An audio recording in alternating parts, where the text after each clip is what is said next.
Let me ask you this question. How close is the character Booker T to the actual man? Because I looked at a podcast the other day with The Undertaker and you. Yeah. And I've noticed that The Undertaker's personality is nothing like the character. Yeah. So how close is that to yours? Well, wrestling is my character has always been a character. My character on television really has never been me. Okay. I'm not that guy. Whatever role you give me, I need to adapt to that role. I want to be like Denzel Washington, of wrestling. I want to be able to, no matter what it is, I don't want to know the script. Give me the script, and I want to be able to enhance it. Yeah. So that's just the way I've always, dealt with performance. Yeah. Because my next question was going to be, do you think that you might want to go into the acting world? I've had a lot of opportunities to go into the acting world. It's not something I want to do. I don't want to do it. Okay. Being on set is something that, you got to be made a certain way to do that because you're on set all day. Yeah. Sometimes you're doing that stuff months at a time. You get paid a lot of money. Yeah. But I don't think money make you rich. I really don't. Quality of life. And Book, so you telling me that you wouldn't want to do the acting because it's too hard, but you'll stand on top of that rope and do a flip and land on somebody? Well, in my prime, in my heyday, I was coming up, that's just the nature of the beast, the man. And I was trying to create something. I was trying to create a legacy. A lot of young kids watching me, just like I watched Junkyard Dog. Yeah. And I wanted them to be able to see a black man, perform at the highest level, go as far as any man has ever gone. And so that's what the wrestling thing was. But the wrestling was really to be able to parlay it into whatever I was going to do next. I started thinking about retirement when I was 30 years old. Wow. I got in the wrestling business when I was 25, so I didn't want to be a broken down, beat up, wrestler, and that's the only thing people remember me for, I'm 60 and I feel pretty damn good and look good, pretty damn good for 60. Yeah. And it's all due because I started thinking about, my body, started thinking about, life after, professional wrestling. So I got into radio, that definitely enabled me to keep going. And then, the commentary, came into play, and that totally launched me in a totally different direction. And I look at myself now, I don't have a degree or anything. Like, I'm not a journalist or anything like that. And I'm working with some pretty major players right now, from a journalistic perspective. So it's pretty damn cool, to see a kid from South Park, Texas, that dropped out of high school, Jack Yates High School. There again, went to prison and created something. That's just a message to those young kids out there. If you believe in yourself, you can become something. And you made a good point where you said, we don't got no degrees for this. Because in the rap game, it's the same. I say the same thing. It's like, this is something that we came from the mud and was blessed. Like, God just blessed us with this ability.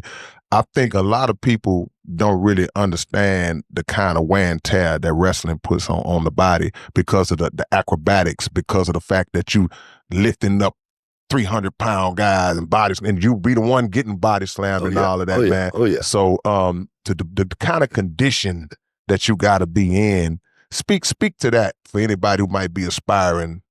No, it's real. Want to do that. It's real. Be careful what you wish for. As real as it possibly could be. I try to strategize my way through professional wrestling. I always had a game plan. I always worked different ways according to what situations I was in. I tried to master the art of doing nothing. That's what I talk to my students about all the time, the art of doing nothing and making people believe that I'm doing a whole lot. A lot of it is Shakespeare, Romeo and Juliet, Phantom of the Opera, making people believe, in the story. So when the story is over, they say, "Encore, bravo!" You know what I mean? Yeah. So that's what wrestling was for me. So I always tried to calculate my way through the landmines and the pitfalls of professional wrestling. I've never had any major surgeries. I don't have any metal in my body or anything. But a lot of guys, that's gone through this, It's a rough gig. And then the ones that try to burn the candle at both ends can't look past, the drugs, the women, the party, and all that stuff. You know about that. Come on now. Okay, well, I'll into that. That's what I'm saying. You know what I mean? Fake news.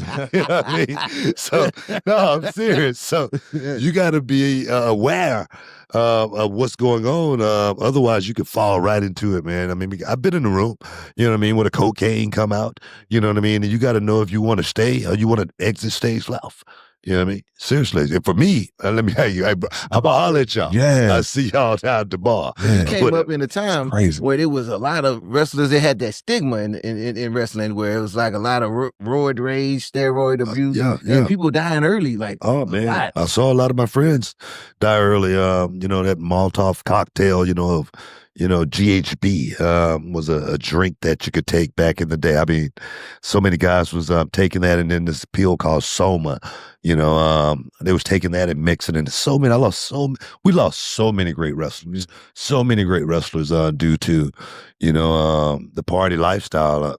But it is, it's intoxicating. You know what I mean? Man, it's your big brother K Reno. Look, man, the Underground Dialogue website is back in function. We back in motion, man. If y'all want Underground Dialogue podcast merch, whatever you need, go to undergrounddialogue.com and check us out. And always make sure that every Wednesday night y'all are checking out the Underground Dialogue podcast right on YouTube, 9 p.m. Central Time. Yeah!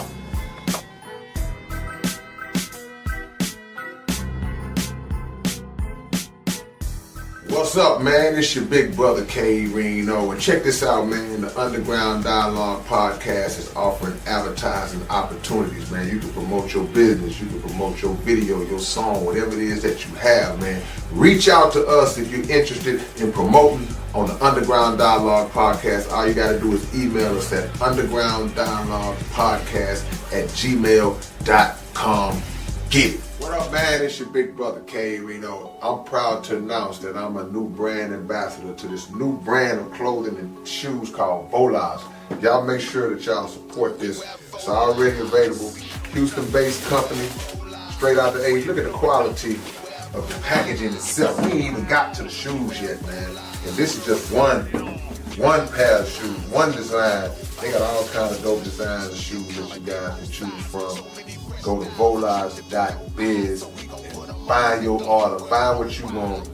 Wide selection to choose from, male and female items, and I'm proud to be a part of it, man.